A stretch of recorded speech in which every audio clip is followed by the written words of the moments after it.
Hi, my name is David Barsotti, and welcome to my presentation on MIG versus TIG welding. I won't be comparing the two, I'll just be giving information on each. So what is welding?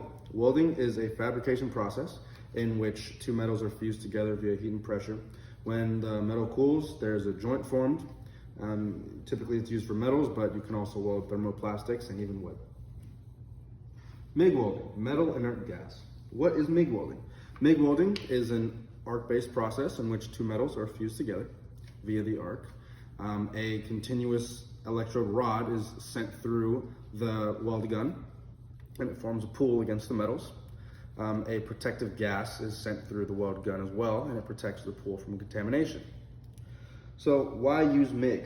MIG is really easy for beginners and all welders to use. It's very fast. It's a point and pull the trigger type weld. It's very productive because of its speed. That's why you'd use it. What metals are best for MIG? So the best metals for MIG would be steel or mild steel, stainless steel or mild steel. You can weld aluminum with it as well, but it isn't as well because of how low the melting point of aluminum is. So if you zoom in here, this is an in-depth visual of what the weld gun looks like. So the weld gun, the MIG gun, is right here.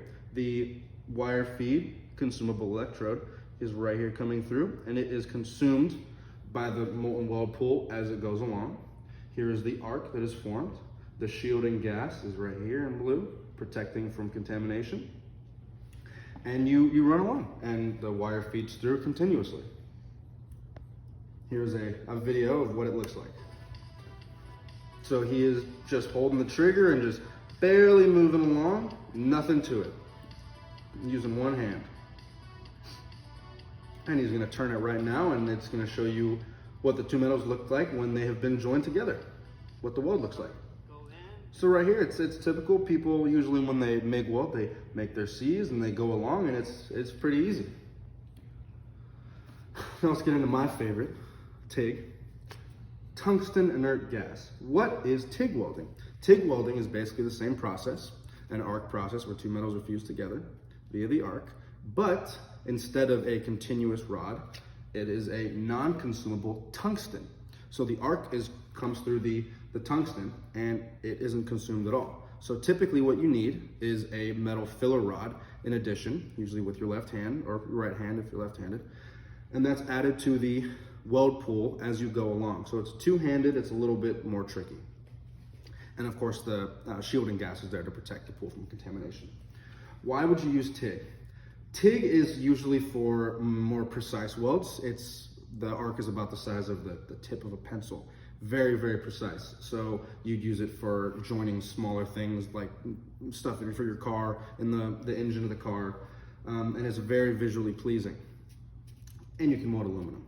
Well, what metals are best? Aluminum. Stainless steel is perfect, and aluminum is perfect for TIG because of its low melting point, and you can control the heat coming off of the TIG a lot easier than you can with MIG. So here's an in-depth picture again. Here's the inert gas supply, or the shielding gas, and that is what comes through here. So the non-consumable tungsten rod is right here, and here is the filler rod. That is what is being melted by the weld pools right here, and then the arc melts the welding rod. And yeah, so that's the differences. One-handed, two-handed. Here's a video of TIG welding. It's actually me. This is me at my warehouse. So as you can see, I have my TIG in the right hand, and in my left hand I have the metal filler rod. There's a two-handed. And this is a video of what it looks like. It is much tighter, much smaller, and it's got pretty colors. It's much more visually pleasing. They go away, of course, but it is much tighter and much smaller. And that is the end of my presentation. Thank you for joining me. Yeah.